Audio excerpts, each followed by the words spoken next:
I really enjoy Thai food, and this soup is full of flavour. It's kind of sweet, sour, there's lovely creaminess from the coconut milk, a little bit of spice and freshness. That's exactly what you want.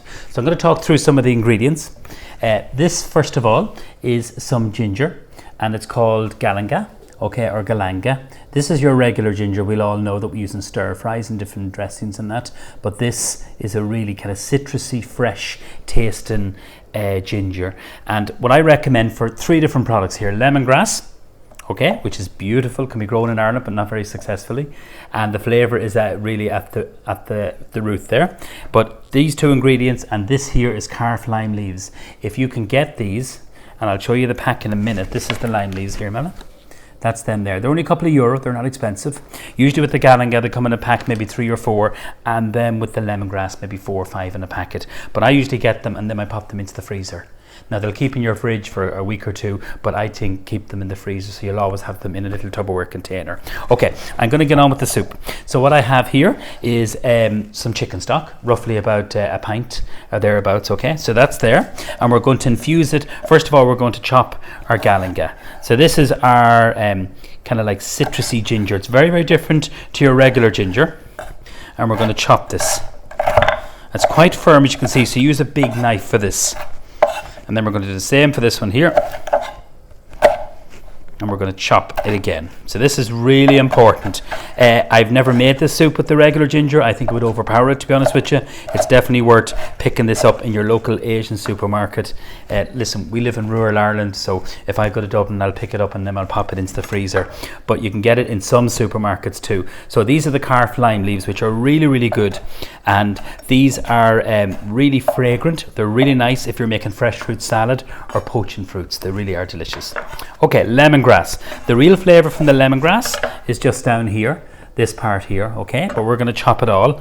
So we make a lovely lemongrass ginger and honey tea with some fresh mint in the restaurant. People have to have dinner, so you can just chop the lemongrass like I'm doing, pour boiling water over it, put a little bit of ginger into it with the skin on. That'll be the regular ginger, and then all you do then is just infuse that with boiling water, a little touch of honey for sweetness, and mint. So I'm going to get all these ingredients into my stock, into the pot, nice big pot here. So we're infusing this here.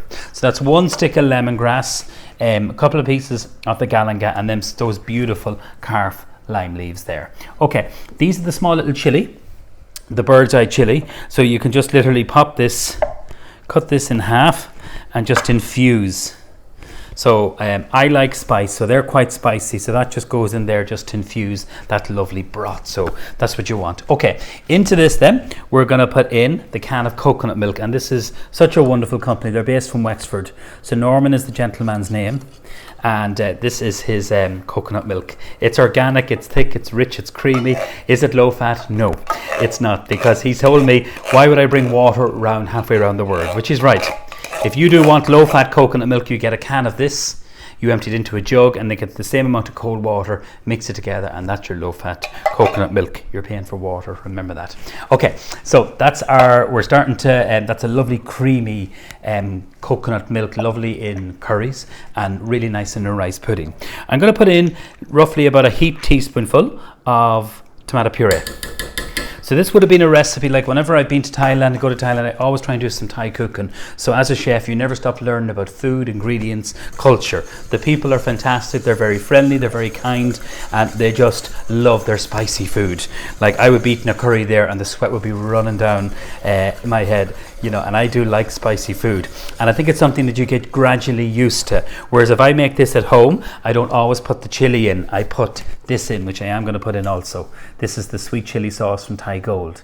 There's also another Irish company who produce this, and they're called Full On Foods. So I'm going to put in 2 spoonfuls of this, heap spoonfuls. So there should be a nice bit of a kick with the chili and that, and just give this a whisk. And then we're going to bring this to the boil. And then in Thai cooking, they don't use salt. This is what they use, nam pla. When they're stir frying, when they're making their soups, their stir fries, this is what they use instead of salt. So this is fermented fish sauce. So I'm going to put in 4, maybe 5 of this. This is really important, or else it's very bland. So just a regular stock cube. I use the chicken stock cube. Now when you smell this, you'll think, oh my God, it smells dreadful, and you're right, it does. But it works really well for seasoning, and that's crucial for the recipe, is the naan pla. For a little bit of sweetness, because I said that it was going to be kind of sweet and sour, we're going to put in some brown sugar. You can use palm sugar. I don't want it too sweet. I want it really, really fresh. So about 2 small teaspoons of that. And then at the very end, I'm going to put in the juice of a lime, which I'll just cut so I don't forget to put that in. So that's really crucial to have a really nice lime in there. Okay, so what are we going to put in? We're going to put in our prawns. We'll talk about our prawns first of all. So we'll make up our broth, then we'll pass it through, and then we're just going to cook these. So these are tiger tail prawns. I've just literally cut them. They're raw, they're deveined, there's no shell. You can use cooked prawns, you can use crab, and you can use lobster in this. I've actually made this recipe with chicken breast. So you get a chicken breast, say that's a chicken breast, the palm of my hand, and you slice it really thinly, and then you poach it, in the broth, which will give lovely flavour, and it's delicious. And then a little bit of frozen sweet corn works really well. Now these are very beautiful exotic mushrooms. They're not wild. They're called enoki, or sashimi they're called. You can use enoki or beach mushrooms. So they're a lovely, lovely kind of nice mushroom to use, and you could of course use some shiitake, oyster mushrooms, chestnut mushrooms. So you mix it up. Now these can all be grown in Ireland, which is incredible. And here's another ingredient I'm going to talk to you about. So the mushrooms give great texture, and the prawns too, and they're a really nice prawn, the tiger tail. So this is some pak choi. It's a leafy green oriental vegetable, and what I'm going to do, and can be grown in Ireland, which is fantastic. The main kind of texture is actually the root, or the stalk should I say, not the root. So slice this nice and thinly,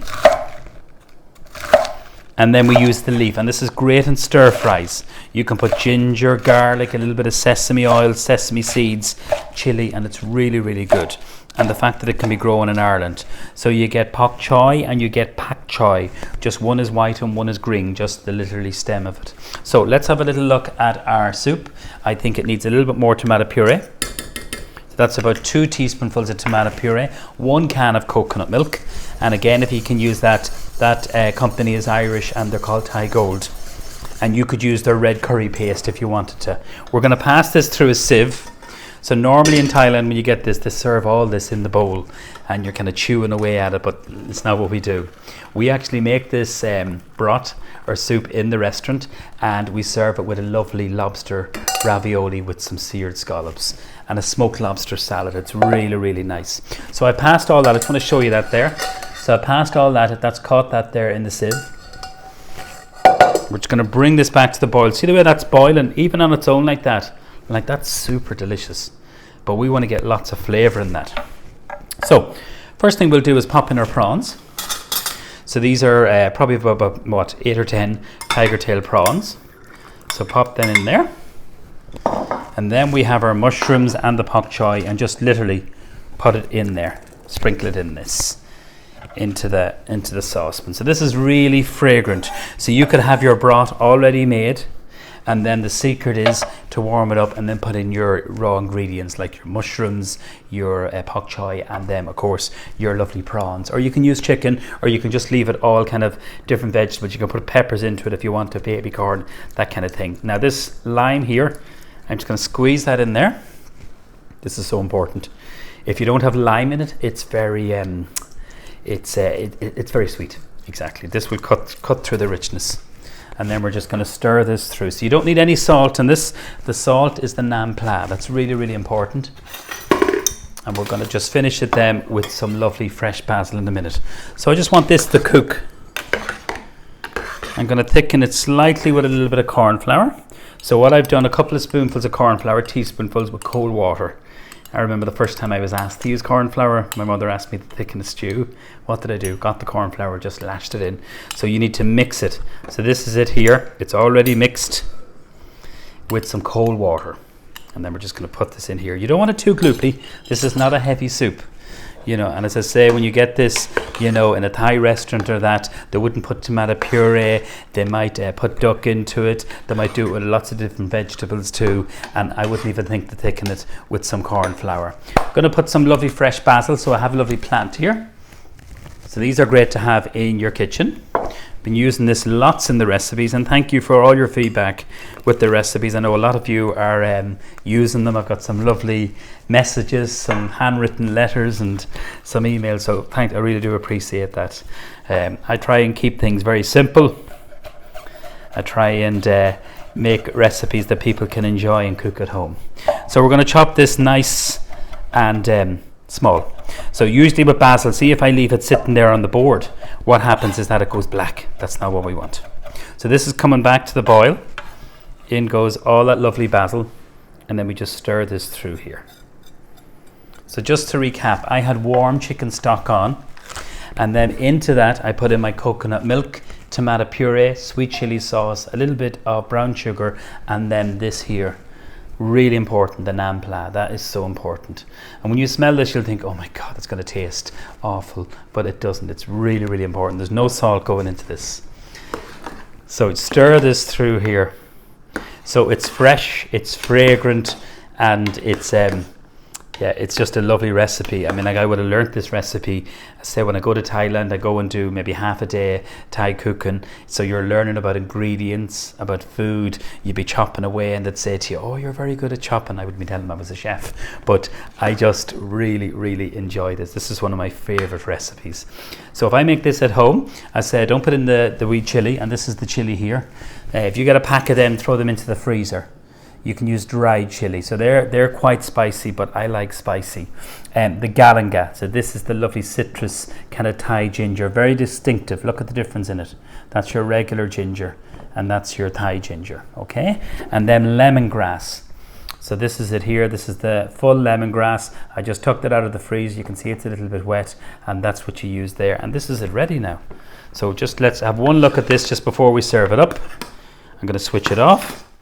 So the prawns are cooked, the mushrooms are cooked. It's lovely and light. It's in no way heavy. You know, there's no flour. It's a really, really light kind of a broth soup, if you want to call that.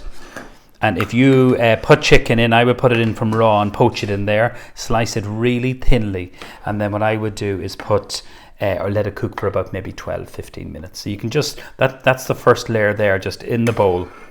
So you can see the prawns, you can see those lovely mushrooms, you can see the pak choi, all those beautiful ingredients. As we say in Cavan, there's eating and drinking in this soup, and that's for sure. So it's fresh, fragrant, it should be sweet and sour, and there's no way I think you can have it too salty with the naan pla.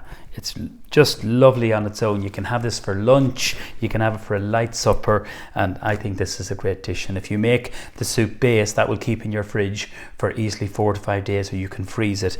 Then you can add your pak choi, your mushrooms, you can add red onion into that, you can add in your prawns, which I'm using. So it will keep and it will freeze. I'd rather you freeze the broth than freeze it with all the ingredients in. It's better to do that fresh if you can. I used the sashimi mushrooms, are known as beach mushrooms, but you could use, of course, the likes of shiitake, oyster, and any of those kind of chestnut mushrooms would work really well, or you can leave them out. So enjoy this, everyone. Thank you so much for your feedback. This is my beautiful fragrant Thai soup with some pak choi, which is grown in Ireland, and some lovely prawns, and then some of those gorgeous beach mushrooms. Thanks a million.